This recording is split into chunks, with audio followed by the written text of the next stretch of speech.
चलिए आज विचार करते हैं राजा हरिश्चंद्र की कथा। राजा हरिश्चंद्र अयोध्या के राजा सूर्यवंशी त्रिशंकु के पुत्र थे। पत्नी का नाम तारा थी, पुत्र का नाम रोहित था। हरिश्चंद्र बिना दान के भोजन ग्रहण नहीं करते थे। एक दिन विश्वामित्र के एक माया उत्पन्न किए, देवताओं के संरक्षण से एक पुत्र और एक पुत्री की। कहीं कि इस पुत्री और पुत्र को अगर शादी करा दिया जाए तो पुण्य के भागी होगा। तब हरिश्चंद्र ने तैयार हो गए शादी कराने के लिए। जब तैयार हो गए, शादी करवा दिए, तो कहीं कि दक्षिणा में क्या दोगे? तो कहीं कि दक्षिणा में जो मांगिएगा वो हम दे देंगे। तो दक्षिणा में 2.5 भार सोना मांग लिए। दान में क्या दोगे?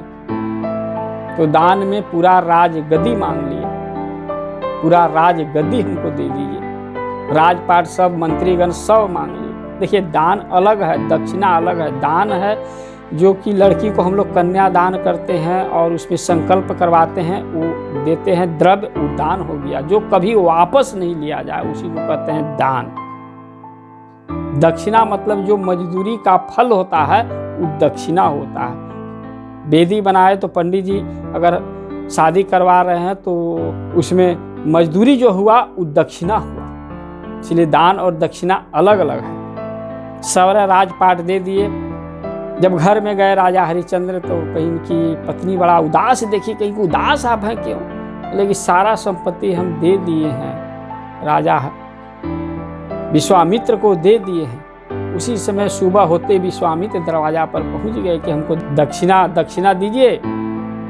दक्षिणा में तो कहीं की दक्षिणा हम देंगे, जब हो जाएगा तो हम दक्षिणा दे देंगे। राजगद्दी तो मेरा ही है सब, लेकिन मेरे राज में रहना नहीं है आपको, कहीं दूसरे जगह चले जाइए। तब इन लोग तीनों पति पत्नी चले गए, काशी चले गए, जहाँ उमा के साथ विराजमान है साक्षात शंकर भगवान। वहाँ चले गए, वहाँ गंगा में स्नान किए। स्नान करके पितरों को अपना तर्पण किए, पूजा पाठ किए करके फिर वहाँ विश्वामित्र जी पहुँच गए कि मेरा दक्षिणा दीजिए। तो दक्षिणा देंगे, जब आज समय लास्ट समय है, आज नहीं दीजिएगा तो श्राप दे देंगे।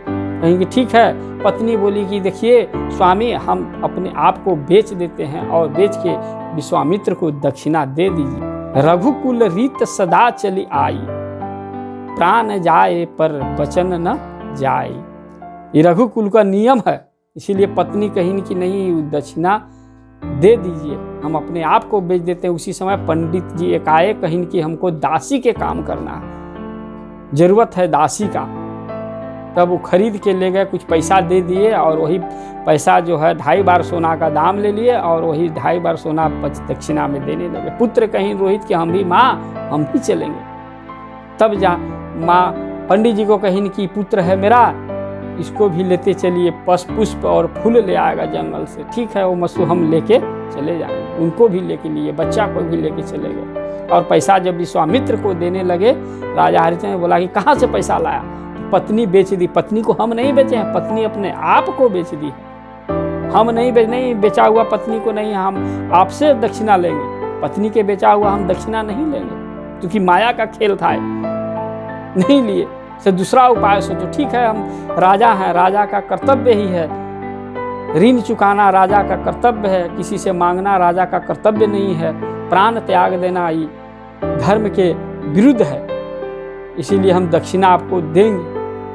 तब एक डोम आया, चंडाल आया और कहा कि हमको एक चंडाल की जरूरत है, कहीं कि हम चलेंगे। चंडाल हम काम करेंगे, चंडाल के यहाँ से आपके यहाँ काम करोगे तो हाँ, जितना पैसा मांगोगे हम उतना देंगे। तो कहेंगे 2.5 भार सोना का दाम चाहिए और हमको विश्वामित्र को देना। उसी समय विश्वामित्र पहुँच गए और कहीं कि ठीक है, तुम चंडाल हो जाओ। पैसा ले लिए और चंडाल के साथ चले गए। जब चंडाल के साथ गए तो कहीं चंडाल कहीं कि हम जो कहेंगे वही करना पड़ेगा, हम करेंगे। हम जो कहेंगे वही करना पड़ेगा, झूठ कभी नहीं बोलोगे? नहीं, झूठ नहीं बोलेंगे। तब कहीं कि ठीक है, से मारी, एक डंटा लिए हुए था चंडाल, एक डंटा माली, उनका चित्त चंचल हो गया। राजा हरिश्चंद्र को चित्त चंचल चंडाल जैसा होगा। जैसा अन्न खाइएगा वैसा होगा मन, जैसा अन्न खाइएगा मन वैसा होगा ही। तब कहीं कि ठीक है, हम काम करेंगे, करते रहे काम।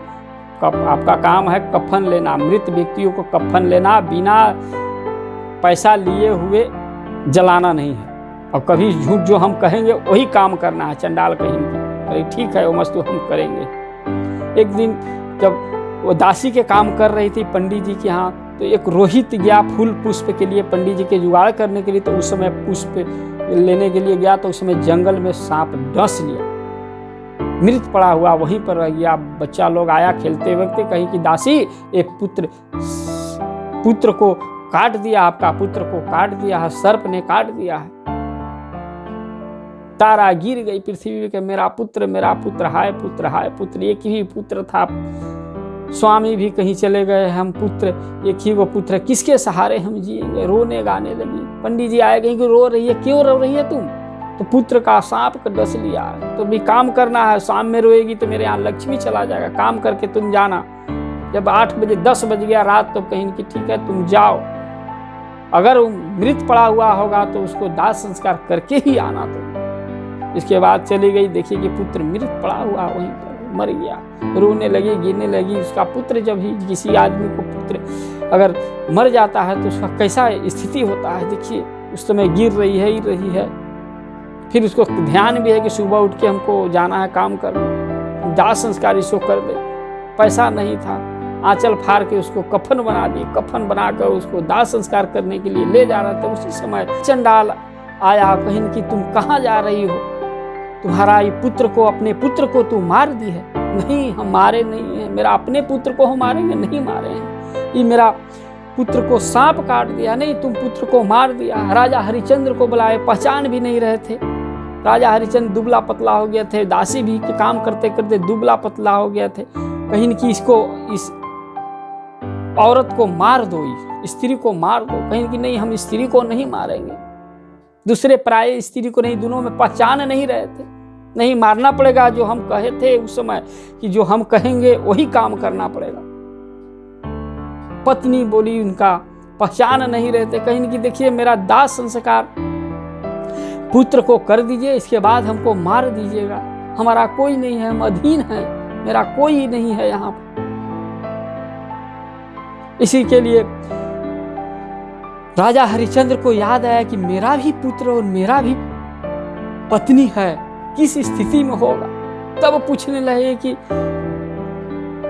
हे स्त्री, तुम्हारा दुर्दशा कैसे हुआ? न तुम्हारे पास पैसा नहीं है तो हम दाह संस्कार कैसे करेंगे? तब कहीं कि सब मेरा ले लिए, राजा हरिश्चंद्र ले लिए हैं मेरा। तब बोले कि सब विश्वामित्र ले लिए हैं। तब याद पड़ा कि तुम तारा हो। तो हाँ, हम तारा हैं। तब कहीं कि तारा है, पुत्र ही रोहित है। हाँ, रोहित है। तब वो परिचय दिए कि हम ये राजा हरिश्चंद्र हैं। तो यहाँ प्रभु आप दासी के काम करने यहाँ आए, हम दासी के तू काम करती थी और हम अपना श्मशान में कहाँ आप आ गए हैं यहाँ। तब कहीं कि हमने तुम जैसे जिस तरह तुम बेच दी अपने आप को, उसी तरह हम कोई डोम आया और खरीद लिया, और खरीद के हम डोम के हवाले बेच दिया और विश्वामित्र को पैसा हम दे दिए। तब वो दोनों धराम सुन गिर गए कि मेरा ही पुत्र, मैं अभागा हूँ। बताइए कैसा लगा होगा उस समय, जिसका पुत्र मृत पड़ा हुआ है, अभागा हम हैं। दोनों गिर गए। उसी समय विश्वामित्र और देवतागण आए तो जिंदा कर दिए, रोहित को जिंदा कर दिए और दोनों को उठाए थे कि प्रभु आप यहाँ स्तुति करने लगे। तो कहीं कि विश्वामित्र भी आ गए, सब ही आ गए, देवता लोग भी आ गए। कहीं कि आप प्रभु यहाँ पर आप यहाँ आए हैं? कहीं कि हाँ राजा हरिश्चंद्र, हम तुमको परीक्षा लेने के लिए हम आए थे। तो राजा हरिश्चंद्र के भगवान, हम पर विश्वास नहीं था, रघुकुल का विश्वास नहीं था, रघुवंशियों का विश्वास नहीं था, हम सत्य से नहीं हटेंगे हम। लेकिन लोगों का भगवान कहेंगे कि लोगों को हम कैसे समझाएंगे? जब कलयुग आएगा तो लोगों को कैसे समझाएंगे हम? इसीलिए सत्य घटना तो जरूरी है, तभी लोग समझेगा। जिस तरह माता अनुसुईया को हम परीक्षा लिए थे, इसी तरह तुम्हारा भी परीक्षा लिए, तुम परीक्षा में पास हो गया, चलो स्वर्ग में, स्वर्ग के अधिकारी है। जब पुत्र को जिंदा कर दिए, स्वर्ग के अधिकारी हैं, कि नहीं हम अकेले नहीं जाएंगे, मेरा राज दरबार के मंत्रीगण भी जाएगा, वही मंत्रीगण कुछ भी चले गए और रोहित को राज गद्दी मिला और राजा हरिश्चंद्र को स्वर्ग के अधिकारी बन गए।